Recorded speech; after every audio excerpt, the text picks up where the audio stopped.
નમસ્કાર, નવજીવન ન્યૂઝના કાર્યક્રમ બોલે છે વિધાનસભામાં તમારા સૌનું સ્વાગત છે. નવજીવન ન્યૂઝ દરેક સત્ર વખતે વિધાનસભાની અવનવી વાતો લઈને તમારી આગળ રજૂ કરે છે. અમારા સાથી પત્રકાર મિત્ર તૌફિક ગાંચી વિધાનસભા રોજે રોજ જઈને આવે છે અને વિધાનસભાની દરેક વાતો તમારા સુધી પહોંચાડે છે. આજે વિધાનસભાના બજેટ સત્રનો 5મો દિવસ હતો અને તૌફિક ગાંચી આજે પણ ત્યાં આગળ જઈને આવ્યા છે અને તૌફિક ગાંચી પાસેથી આપણે વિધાનસભાની અંતરંગ વાતો અંદરની અને બહારની, હાઉસની અંદર અને બહાર શું થઈ રહ્યું છે તેના વિશે વાત કરીશું.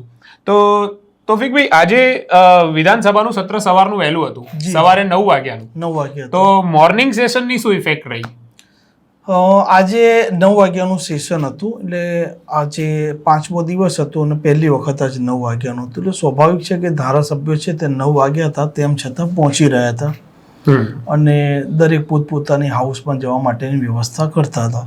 એકંદરે સવારે વિધાનસભામાં સન્નાટો હતો.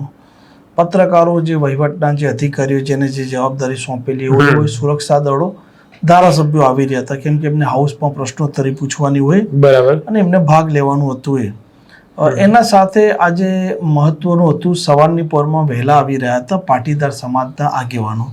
એટલે સવારે 9 વાગ્યા પહેલા 9 વાગ્યા પહેલા આવી ગયા હતા, કેમ કે આજે વિધાનસભામાં જે લગ્ન નોંધણીનો એક મામલો છે એની ચર્ચા થવાની હતી અને એ લોકો વહેલા આવી ગયા હતા. અને ગેટ નંબર 4 માંથી જ્યારે હું આવ્યો ત્યારે ત્યાં જ ઊભા હતા.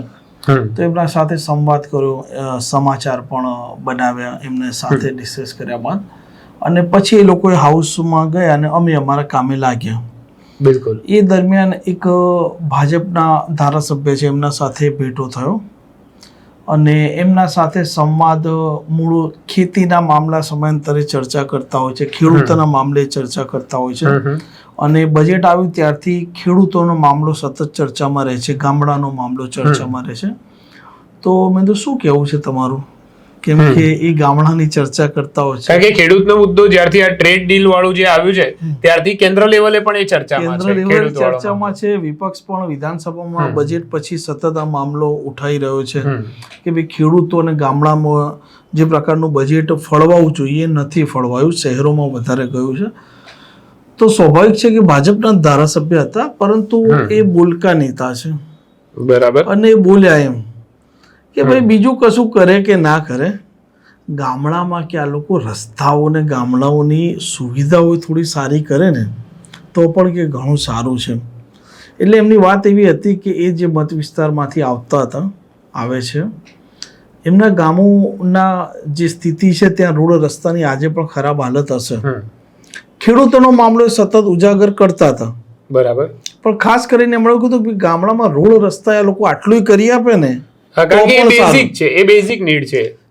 આટલું કરી આપે ને તો પણ કે સારું છે, એમ કહી અને ક્યાંક ને ક્યાંક એમણે એ વાત કરી આડકતરી રીતે બિટવીન ધ લાઈન કે ભાઈ બજેટો ફળવાય છે, રકમ પણ ફળવાય છે, પરંતુ વપરાતી નથી, કામ નથી થતા. અને આપણે થોડાક સમય પહેલાના દાખલા જોઈએ તો અનેક વખત એવી ઘટનાઓ સામે આવી છે કે ધારાસભ્યોએ એમના વિસ્તારના કામો ન થવા બાબતે લોકો ડાયરેક્ટ મુખ્યમંત્રીને પત્રો લખતા હોય છે. એવી પણ બહુ બધી ઘટનાઓ બને છે અને સત્તા પક્ષના જ છે. અને એવી પણ ઘટનાઓ છે કે એમને બજેટ ફળવાયું હોય તેમના મત વિસ્તારના વિકાસ માટે અને વિકાસના કામો ના થયા હોય, કામો નહીં થતા, આવી પણ અનેક ઘટનાઓ છે જે કાગળ ઉપર છે, દસ્તાવેજ મંજૂર થાય છે તો પછી ટેન્ડરના મામલામાં કોઈ અટકી પડે છે, કોઈ અન્ય મામલામાં પેચ ફસાય છે, કોઈનો નંબર જે પાડવાનો એમાં પેચ ફસાઈ જાય છે ઇન્ટરનલ. કારણ કે ભલે સત્તા પક્ષના નેતાઓ વાત કરતા હોય છે કે ભાઈ અમે અમારા અંદર કોઈના પ્રત્યે કોઈ વિવાદ નથી, વિખવાદ નથી, કારણ કે સામાન્ય ઘરની અંદર 4 જણા રહેતા હોય કે 10 જણા રહેતા હોય તો એમાં પણ વિખવાદ તો હોય. અમે રોજે રોજ અનેક ધારાસભ્યો, સત્તા પક્ષની જો વાત કરું, વિપક્ષની તો તમે જવા દો, સત્તા પક્ષના ધારાસભ્યો હોય એ લોકોમાં પણ ચોક્કસ પ્રકારના એક અંતર છે, એ લોકોમાં પણ જૂથ છે. મંત્રી પણ એવા છે કે જે અમુક ધારાસભ્યોને પસંદ નથી કરતા, કોઈ ધારાસભ્યને એવી પણ ઈચ્છા હોય કે હું આવનારા દિવસોમાં મંત્રી બનું. દરેકને એક મહત્વકાંક્ષા હોય. જી બિલકુલ. બહારથી ભલે ચિત્ર ગમે એટલું ચોખ્ખું દેખાતું હોય અને દેખાડવામાં આવતું હોય, અંદર એવા મામલા અમે જોતા હોઈએ છીએ અને સાંભળતા હોઈએ છીએ જી કે કોઈક ધારાસભ્યને લઈને કોઈ મંત્રી કોઈ ટિપ્પણી કરી દે, બરાબર. એટલે આ બધા ખેલે ચાલતા જ હોય છે. ને આ ધારાસભ્ય નો મામલો એ જ હતો કે ભાઈ કામ નથી થઈ રહ્યા. એમાં ઘણા બધા અસંતોષી હોય છે, એટલે એમને એની અંદર કામ ન થયું હોય એમના મત વિસ્તારમાં તો ચોક્કસથી એમને સંતોષ નથી થતો કે ભાઈ અમે પાર્ટીમાં હોઈએ છીએ, અમારી સત્તા છે, અમારા પક્ષની સત્તા છે અને અમારા કામ નથી થઈ રહ્યા. જી ચોક્કસ. અને આવનારા દિવસોમાં હવે સ્થાનિક સ્વરાજની ચૂંટણી છે, એ પછી 2027માં વિધાનસભા આવશે. તો આવી સ્થિતિમાં આ લોકોએ અત્યારથી દરેક પ્રકારની તૈયારીઓ કરવી જ પડે, કેમ કે જ્યારે એ ચૂંટણી માટે આ ધારાસભ્યો જશે વોટ માંગવા, એ સમયે પ્રજા તો બેઝિક મુદ્દાની જ વાત કરશે. કોઈ પણ વ્યક્તિ ઈચ્છે શું કે ભાઈ મારા જીવનમાં બજેટ આવ્યું કે યોજના આવી કે સરકારે ગમે એટલો મોટો નિર્ણય કર્યો, બરાબર છે, એના જીવનમાં જ્યાં સુધી કોઈ ફરક નથી પડતો ત્યાં સુધી એના માટે સરકારે શું નિર્ણય લીધો ને એનાથી કોઈ ફેર નથી પડતો. બરાબર છે. ગ્રાઉન્ડ ઉપર શું પરિસ્થિતિ છે? મારા ઘરની આગળથી રોડ પસાર થાય છે, મારા ગામમાં બસ સમયસર આવે છે, મને સમયસર પીવાનું પાણી મળે છે, બસ આ જે બેઝિક નીડ છે. મારા ગામની શાળા સારી વ્યવસ્થામાં છે, સારી અવસ્થામાં છે, મારા બાળકોને સારું શિક્ષણ મળી રહ્યું છે, બસ આ જે બેઝિક નીડ છે લોકોની. દવાખાનાની શું સ્થિતિ છે? અમારા ગામમાં દવાખાનું કે જે CSC PSC હોય ત્યાં પૂરતી દવાઓનો સ્ટોક હોય કે અને સમયસર ડોક્ટર આવતા હોય. પણ મેં એવી સ્થિતિ પણ જોઈ છે કે ભલે જે પ્રકારની વાતો અહીંયા થતી હોય એવા પણ દવાખાના CSC સેન્ટરો અને PSC સેન્ટરો છે જ્યાં એક ડોક્ટર રજા પર જાય કે પછી કોઈક જગ્યા ચાર્જમાં ચાલતી હોય છે. દરેક જગ્યા આપણે આવું નથી કહી શકતા, પણ આવી સ્થિતિ પણ છે. એટલે બિલકુલ છે. તમે જાહેરાત કરો એ અલગ વાત છે અને વાસ્તવિકતા અલગ છે. બીજું, દર વખતે જે બજેટની જાહેરાત થતી હોય છે તો બજેટની જાહેરાત પછી સત્તા પક્ષના ધારાસભ્યોએ સતત બજેટને લઈને પ્રતિક્રિયા આપતા હોય છે, બજેટને લઈને ચર્ચા કરતા હોય છે, એક માહોલ રહેતો હોય છે. ઇવન 2-5 દિવસ તો રહે. અરે એના તો આંકડા જ બહુ માયાવી હોય છે, આટલા લાખ કરોડ ને આટલા હજાર કરોડ. આ વખતે બજેટ જાહેરાત થયું છે 4,08,000 કરોડ આસપાસનું બજેટ છે, અંદાજપત્ર રજૂ થયું છે, પણ એ પ્રકારની ચર્ચા નથી. સત્તા પક્ષના ધારાસભ્યો એ પ્રકારની વાતો નથી કરી રહ્યા, એ પ્રકારે વાત લોકો સુધી નથી પહોંચી રહી. અને એક વાત એવી પણ છે કે કંઈ ખાસ આકર્ષક બજેટ નથી. આકર્ષક એ પ્રકારનું બજેટ નથી દેખાઈ રહ્યું કે જેથી કરીને લોકો પણ એ મામલે કંઈક બોલે એમ. કારણ કે બજેટ સમજવું એક દિવસનું કામ નથી. એ તમારે એમાં સમય જતો હોય છે, અભ્યાસ કરવો પડતો હોય છે, એના એક્સપર્ટની મદદ લેવી પડે. કયા વિભાગમાં સરકારે કેટલી રકમ ફાળવી અત્યારે એ જ વિભાગમાં, અને એ યોજના ચાલુ હોય તો આના પહેલા કેટલી રકમ હતી, એનો કેટલો ઉપયોગ થયો છે, ક્યાં થયો છે, કેટલો ઉપયોગ થયો છે, એનો ઓડિટ રિપોર્ટ શું કહે છે, કેટલી રકમ ફળવાઈ છે. આ મહત્વની વાત આ છે. એટલે આ કારણસર શું છે કે ક્યાંક ને ક્યાંક એ બજેટનું એટલું માર્કેટિંગ જે સત્તા પક્ષ કરતા હોય છે એ નથી દેખાઈ રહ્યું, એ વાહવાહી નથી દેખાઈ રહી. એટલે ક્યાંક ને ક્યાંક ઇન્ટરનલ શું હોય એની આપણને બહુ માહિતી નથી. બીજું કે આ તો વાત થઈ બજેટને લઈને, અને વિધાનસભાની બહાર જે પાટીદાર લોકો આવ્યા હતા એમની વાત થઈ. હાઉસની અંદર જો કે આજે એક મુખ્ય મુદ્દો રહ્યો જે લગ્નને લઈને જે નિયમ લાવવામાં આવ્યો એની વાત છે. એની સાથે સાથે બીજું કઈ એવી વસ્તુ હતી બીજી કે જેનું સૌ કોઈનું એને ધ્યાન ખેંચ્યું હોય? એક તો અધ્યક્ષના આજે આકરા તેવર હતા. કેમ? અધ્યક્ષ અવારનવાર એક ટિપ્પણી કરતા હોય છે, એમણે મંત્રીઓને પણ બેસાડી દીધેલા છે અને આકરી ભાષામાં વાત કરતા હોય છે, અને અનેક વાર કહેતા હોય છે કે ગૃહ છે નિયમથી ચાલશે. કોઈ પણ વિપક્ષનો ધારાસભ્ય હોય કે સત્તા પક્ષનો ધારાસભ્ય કેમ ના હોય, અધ્યક્ષ હંમેશા જે સત્તા પક્ષના હોય એ જ હોય. તેમ છતાં શંકર ચૌધરી પોતે બહુ જ્ઞાની માણસ છે, બહુ અભ્યાસુ વ્યક્તિ છે પોતે, અને પુસ્તકો પણ વધારે વાંચે છે. એમનું વ્યક્તિત્વ પણ એ પ્રકારનું છે કે સામેવાળો વ્યક્તિ જો એમના સાથે સંવાદ કરતો હોય તો ચોક્કસપણે એમની વાતથી એ પ્રભાવિત થતા હોય છે. અને કોઈ પણ વ્યક્તિ જો એમના સાથે સંવાદ કરતો હોય તો શંકર ચૌધરી એમની દરેક બાબત એકદમ ધ્યાનથી સાંભળશે અને એકદમ એને સાંભળ્યા પછી એ નોટિસ પણ કરતા હોય છે. અને અધ્યક્ષ અવારનવાર ગૃહમાં આકરા થતા હોય છે. આજે પણ એમણે ફરીથી કાંતિ ખરાડે જે દાતાના ધારાસભ્ય છે બનાસકાંઠાના, એમને કહ્યું કે બેઠા બેઠા તમે બોલો નહીં. એકથી વધારે વાર ટોક્યા અને એમણે ત્યાં સુધી કહ્યું કે હવે જો તે આવી રીતે વર્તન કરશે તો એ કોઈ નિર્ણય કરશે. એમના પાસે દરેક પ્રકારની શિક્ષા કરવા માટેની સત્તા હોય છે. અનેક વખત તે મંત્રીને પણ બેસી જવાનું કહેતા હોય છે, કારણ કે આ ગૃહમાં આ વખતે એક વ્યક્તિએ અનેક મંત્રીઓના જીવ અદ્ધર કર્યા હોય તો એ ધારાસભ્ય છે ગોપાલ ઇટાલિયા. આક્રમક તેવર જે પ્રકારે હાલ સામે દેખાઈ રહ્યા છે એમાં ગોપાલ ઇટાલિયા, ચૈતર વસાવા અને જિગ્નેશ મેવાણી. જો કે એ ગૃહની બહાર પણ બહુ ચર્ચામાં હોય છે, એમાં આપણે નહીં જઈએ, આપણે ગૃહની અંદરની વાત કરીએ. એમના આ પહેલા દિવસથી આ હાઉસ છે ને, હાઉસ એમને એવી સ્થિતિમાં પરિસ્થિતિ ઊભી કરી છે ને કે જ્યારે એમનો મંત્રીનો કોઈ પ્રશ્ન આવે ને, જવાબ એને આપવાનો થાય એટલે માહોલ ગરમ થઈ જાય. અને આજે એક એવા મંત્રી કે જે મોટા ભાગે શાંતિથી વાત કરતા હોય છે, શાંતિથી જવાબ આપતા હોય છે, બહુ સિનિયર વ્યક્તિ છે આ ગૃહના, અર્જુનભાઈ મોઢવાડિયા, વન મંત્રી, આજે પોતે ગુસ્સે થયા અને એમના તેવર આજે પ્રથમ વખત આકરા એકદમ હતા.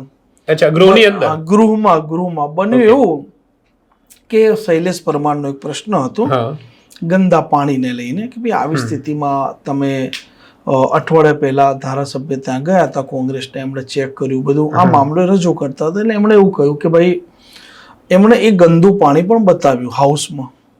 પછી પોઈન્ટ ઓફ ઓર્ડર જીતુભાઈ વાઘાણીએ લીધો. બરાબર. તો એ જ દરમિયાન ગોપાલ ઇટાલિયાએ બેઠા બેઠા કોઈ ટિપ્પણી કરી. અર્જુનભાઈનો જવાબ અર્જુનભાઈને આપવાનો હતો, કારણ કે એમના વન વિભાગનો પ્રશ્ન એને સ્પર્શતો મામલો હતો. તો અર્જુનભાઈ એટલા ગુસ્સે થયા અને એમણે એવું કીધું કે આમ આદમી પાર્ટી વાળા છે ને આ લોકો, એ લોકો દિલ્હી અને પંજાબથી માર્ગદર્શન મેળવે છે. તમારો કે જે તમારા જે વડા છે આમ આદમી પાર્ટીના, એમણે દારૂનો ધંધો કરીને 2000 કરોડ છે ને એનો ફાંદો કર્યો છે. અને લોકસભામાં પણ ટલ્લી થઈને કોણ બોલે છે ને એની પણ એમણે વાત કરી. આ તો એમણે બહુ મોટું નિવેદન આપી દીધું કે લોકસભામાં ટલ્લી થઈને કોણે નિવેદન આપ્યું છે, કોણ હાજર ત્યાં હતું ને એ સુધી એમણે આજે વાત કરી અને બહુ આક્રમકતા દાખવી.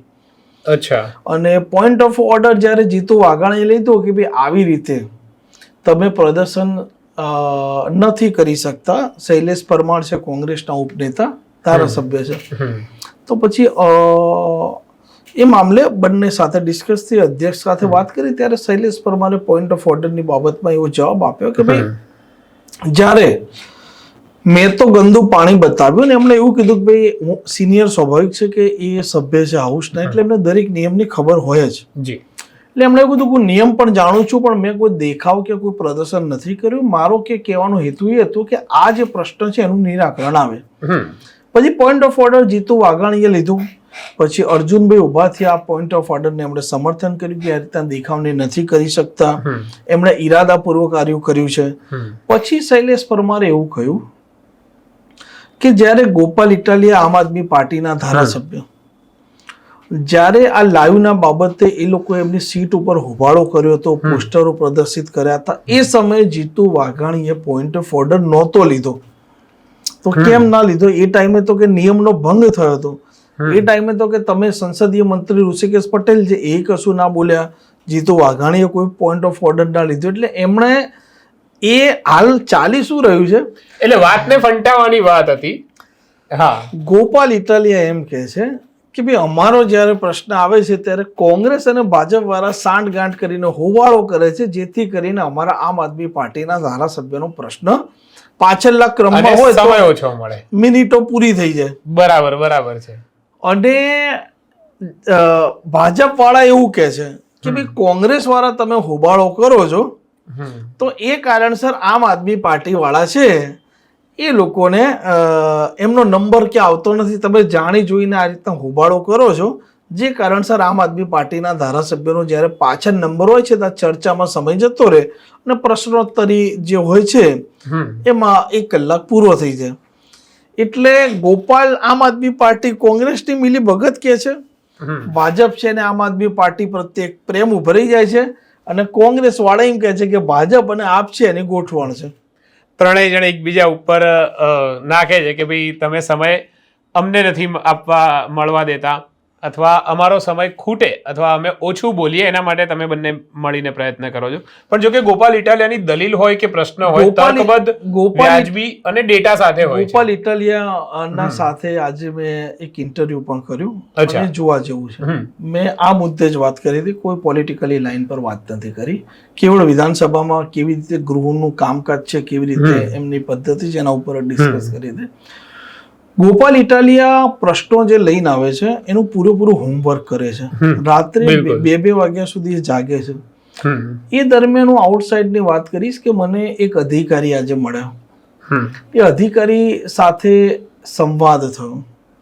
અધિકારી એવું કહ્યું કે ગોપાલ ઇટાલિયાના જે પ્રશ્નો છે મજબૂત આવે છે કે અને કે જ્યારે 1990-95 સુધી જે ધારાસભ્ય હતા હાઉસમાં, એ લોકો આવા જૂના પ્રશ્નો કે શોધીને લાવતા અને એ ટાઈમે આવા ઝીણવટભરા પ્રશ્નો પૂછાતા. બરાબર. અત્યારે કે અમે રેકોર્ડો ખંગાડીએ છીએ કે ભાઈ નિયમને આધીન આવું કઈ છે કે નથી, અને દરેક વસ્તુ છે એના ઉપર અમે ખેપટ ઉડાડીએ છીએ, નિયમો વાંચીએ છીએ, વિગતો એકઠી કરીએ છીએ. અને ગોપાલ ઇટાલિયાના જે પ્રકારના પ્રશ્નો હોય છે એ પ્રશ્નો અનેક મંત્રીઓને ગૂંચવી દે છે, ગૃહમાં ગરમી લાવી દે છે. એટલે પછી એમણે એવું કેવું પડે આ તો કે પંજાબ થી અને દિલ્હી થી આવે છે આમના પ્રશ્નો. પણ એના એક વસ્તુ છે કે એના પ્રશ્નો છે ને બહુ હાર્ડ હોય છે અને મજબૂત હોય છે. અને આ જે તેવર છે ને એ જિગ્નેશ મેવાણીના છે. હા, એમના પણ ગોપાલભાઈ તો હજી નવા છે ગૃહની અંદર, પણ જિગ્નેશભાઈ માટે પણ પહેલા તો એવું જ વિચારતા કે આ ઓછું બોલે તો વધારે સારું. બીજું શું કે ગોપાલ ઇટાલિયા ધારાસભ્ય બન્યા પછી પહેલું જ એમનું આ હાઉસમાં આવવાનું પહેલું સત્ર છે. બરાબર છે. એટલે ગોપાલ ઇટાલિયા અત્યારે અનેક મંત્રીઓના જીવ છે ને એ ઊંચા કરી દે છે.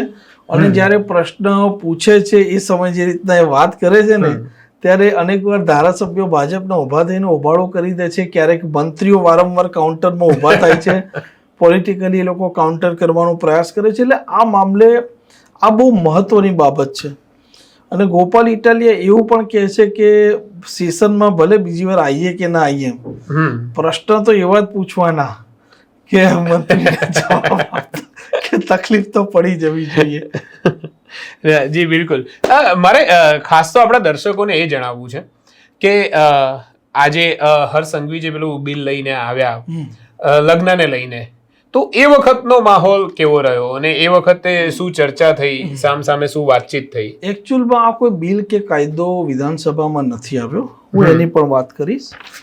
આ જે મામલો છે વર્ષ 2006માં Gujarat registration of marriages act બનેલો છે. આ ગુજરાતમાં 2006માં આ એક કાયદો બની ચૂકેલો છે. હર્ષ સંઘવી નિયમ 44 છે એ મુજબ તેમણે એક આ તાકીદ છે અગત્યની બાબત માટે ચર્ચા નક્કી કરી હતી નિયમ 44 મુજબ. અને એમણે આ હાઉસમાં આ જે 2006માં રાજ્ય સરકારનો, ફરીથી કહું છું, જે આ એક્ટ હતો મેરેજ એક્ટ રાજ્ય સરકારનો, એમાં નિયમ ફેરફારની વાત કરી છે. બરાબર. બધા એમ સમજી રહ્યા છે કે ગુજરાત વિધાનસભામાં એવો કોઈ નવો કાયદો આવ્યો કે જે કાયદાથી હવે પ્રેમ લગ્ન નહીં થાય, કે પછી આંતરગ્રાતીય લગ્ન નહીં થાય, કે પછી આ જે લવ જેહાદની જે વાત કરે છે એવું નહીં થાય. આ એ વાત નથી.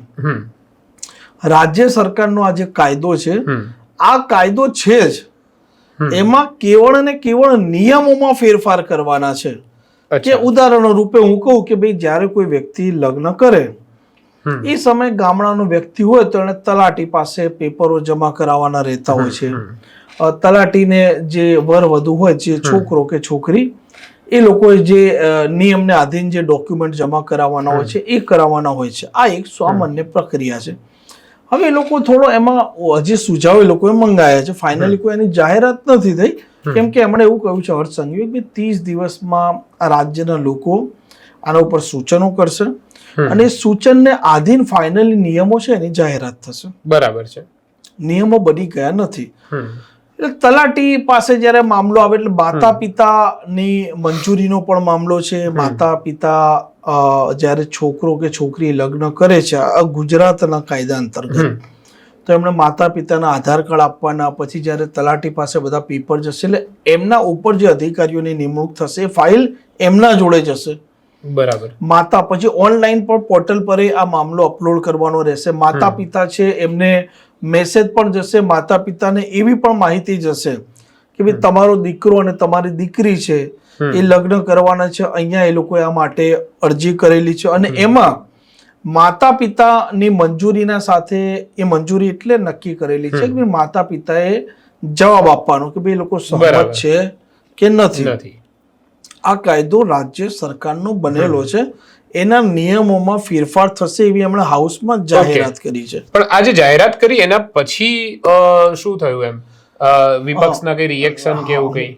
વિપક્ષે આમાં કોઈ પણ પ્રકારનો વિરોધ દર્શાવ્યો નથી. વિપક્ષ કોંગ્રેસ અને આમ આદમી પાર્ટીના ધારાસભ્યો પણ, કારણ કે કાયદો છે અને એમાં નિયમમાં ફેરફારની વાત છે એટલે 30 દિવસમાં સૂચન આવશે અને પછી મામલો આગળ વધશે. દેશમાં અલગ અલગ મેરેજ એક્ટ છે જે આપણા દેશના કાયદો છે એમાં છે. હું ઉદાહરણ રૂપે તમને કહી શકું કે ભાઈ સ્પેશિયલ મેરેજ એક્ટ છે કે હિન્દુ મેરેજ એક્ટ છે, ખ્રિસ્તીઓનો એક મેરેજ એક્ટ છે, મુસ્લિમોનો એક મેરેજ એક્ટ છે.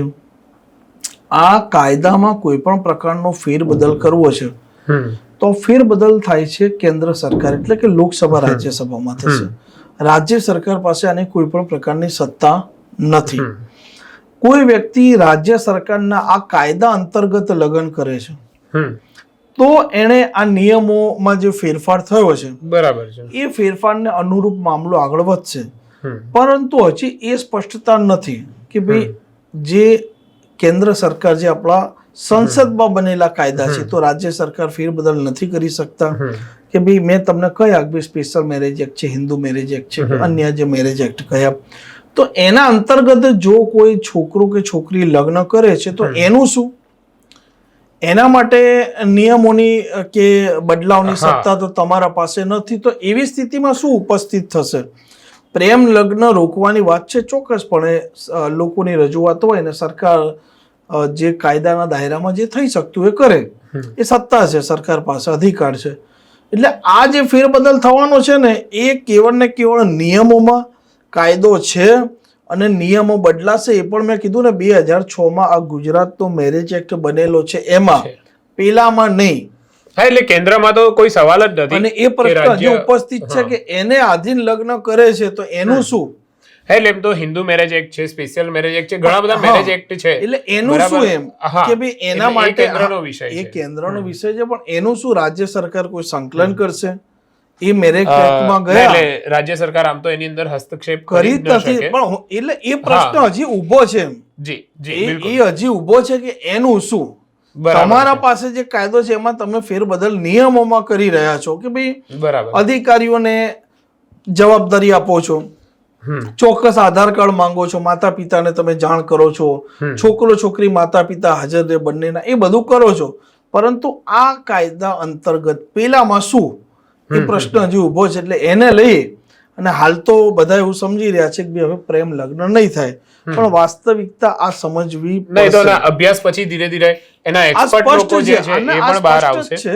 એમણે લખેલું જ છે, જે હાઉસમાં ચર્ચા થઈ ને એ પેપરમાં જ લખેલું છે કે આના નિયમમાં ફેરબદલ થવાનો છે. આ ઓન રેકોર્ડ છે અને પેપર પર જ છે જેની આપણે વાત કરી રહ્યા છે, જે હાઉસમાં અમને મળેલું છે. બિલકુલ. આ સિવાય જે ગૃહ પછી પણ બહારનો કેવો માહોલ, ત્યાં આગળ મુલાકાતીઓની સંખ્યામાં કેવું છે?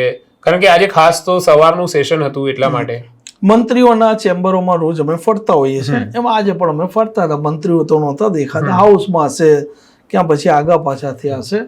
મુલાકાતીઓ ઓછા છે. હાઉસ ચાલુ છે એ દિવસથી મુલાકાતીઓની સંખ્યા જે રૂટીન રહેતી હોય એની કમ્પેરિઝનમાં એટલે લોકોનો રસ પણ ઘટતો જાય છે એવું કહી શકાય. અથવા લગ્ન સીઝન ચાલે છે, આગળ એક્ઝામ છે, પણ મુલાકાતીઓ એકંદરે ઓછા છે. મંત્રીઓની ઓફિસમાં આજે અમે ગયા તો મંત્રીઓની પણ મોટા ભાગની ઓફિસો ખાલી જ હતી, અધિકારીઓ બેઠા હતા, અમારા જેવા ફરતા હતા અને શાંતિનો માહોલ હતો. હાઉસ આજ પૂરું થયું, હવે સોમવારે મળશે. બસ, તો આવતીકાલે શનિવાર અને રવિવાર 2 દિવસના બ્રેક પછી હા, સોમવારે એક વાત સૌથી મહત્વની રહી ગઈ. જે વિપક્ષના ધારાસભ્ય બજેટની આકરી ટીકા કરતા હતા, એમાં ખાસ કરીને ગોપાલ ઇટાલિયા અચ્છા બહાર આવીને કે બજેટ આવું છે, અન્યાય થયો, અન્યાય. જે દિવસે બજેટ આવે છે એ દિવસે ગોપાલ ઇટાલિયા પોતે હાઉસમાં કનુભાઈ દેસાઈ જે નાણાં મંત્રી છે એમને મળે છે, એમના સાથે હેમંત ખવા પણ હોય છે અને એ ફોટો પણ પડાવે છે. કોની સાથે? કનુભાઈ દેસાઈ સાથે.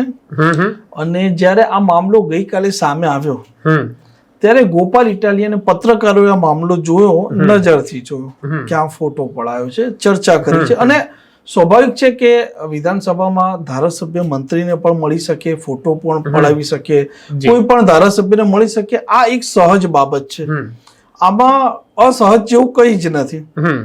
કારણ કે ધારાસભ્યને કામ કરવા માટે મંત્રી જોડે જવું પડે, એટલે આ એક સહજ બાબત છે. નોંધ્યું પત્રકારોએ એવું ગેલેરીમાંથી નોંધ્યું કે આ ફોટો પાડનાર એક ફોટો માહિતી ખાતા તો પાડો, એક ફોટો પાડો તો પોતે જીતુ વાઘાણી. અચ્છા. અને એ એવું કહેવાય છે કે ફોટો ક્યાં ગોપાલ ઇટાલિયાના ફોનમાંથી પાડેલો હોય કે હેમંત ખવાના ફોનમાંથી, એ પણ આમ આદમી પાર્ટીના ધારાસભ્ય છે. જ્યારે ગોપાલ ઇટાલિયા પ્રેસ રૂમમાં આવ્યા, આ મામલે એમણે પ્રેસ કરીને પત્રકારોએ સવાલ પૂછ્યો કે આ ફોટા મામલે એમનું શું કહેવું છે.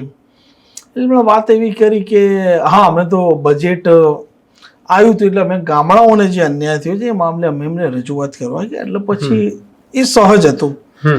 પણ એવું કહેવામાં આવ્યું કે તમે રજૂઆત કરી બરાબર છે, પણ એક ફોટો પડેલો છે, એ ફોટો સામે આવ્યો છે અને ફોટાની મુદ્રા એવી છે કે તમે ચર્ચા કરતા એવી રીતે નહીં, તમે એમના પાસે ઉભા રહીને ફોટો પડાયેલો છે અને આ ફોટો કે તમારા ફોનમાં કે હેમંત ખવાના ફોનમાં પડેલો હશે અને કે જીતુ વાઘાણીએ પાડ્યો છે, અન્ય લોકોએ તો પાડ્યો જ છે. બરાબર છે. તો એમણે કીધું કે મને આ ફોટા બાબતની કઈ ખબર નથી, બરાબર, મેં કોઈ ફોટો પડાયેલો નથી, મારો ફોન આવ્યો છે, તમે ચેક કરી લો, હેમંતભાઈનો ફોન હેમંતભાઈને ખબર. બરાબર, એમ કહીને એમણે વાત ટાળી દીધી. હવે ફોટો સ્પષ્ટ દેખાય છે કે તમે હસતા હસતા એમના પાસે ફોટો પડાવી રહ્યા છો, એ હાઉસમાં પડાયેલો છે, એ ફોટો પણ આપણે દર્શકો જોઈ શકે એ વ્યવસ્થા કરીશું.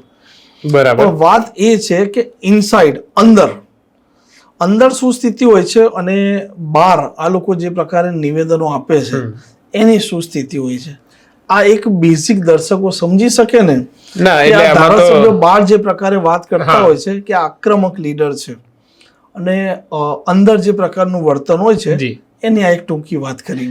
ના, એટલે એક જ નેતા હોય, એક જ રાજકારણી હોય, કોઈ સત્તા પક્ષમાં બેઠા હોય, ક્યારેક એ પોતે વિપક્ષમાં પણ બેઠા હોય, ક્યારેક ચૂંટણી પ્રચાર વખતે સ્ટેજ ઉપરથી વાત કરતા હોય, ક્યારેક વિધાનસભા ગૃહમાંથી વાત કરતા હોય, ક્યારેક કોઈ જગ્યાના ઉદ્ઘાટન પ્રસંગે વાત કરતા હોય, ત્યારે દરેક વખતે તેમના અલગ અલગ ચહેરા અને અલગ અલગ શબ્દો જોવા મળતા હોય છે. પછી તે કોઈ મંત્રીની ઓફિસમાં કે કોઈ ધારાસભ્યની ઓફિસમાં જઈને ફોટો પડાવતા હોય ત્યારે પણ તેમના હાવભાવ પણ અલગ જોવા મળતા હોય છે. એટલે આ બધું રાજકારણમાં આદિ અનાદિ કાળથી ચાલતું આવે છે અને આગળ પણ ચાલતું જ રહેશે. થેન્ક યુ તૌફિકભાઈ, દર્શકોને આટલી સરસ માહિતી આપવા બદલ. બસ, તો હવે આપણે સોમવારે મળીશું વિધાનસભાની અંદર શું ચાલી રહ્યું છે અને વિધાનસભાની અવનવી વાતો લઈને. ત્યાં સુધી મને અને તૌફિકને રજા આપો અને જોતા રહો નવજીવન ન્યૂઝ. નમસ્કાર. વૈષ્ણવજન તો તેને કહીએ જે પીડ પરા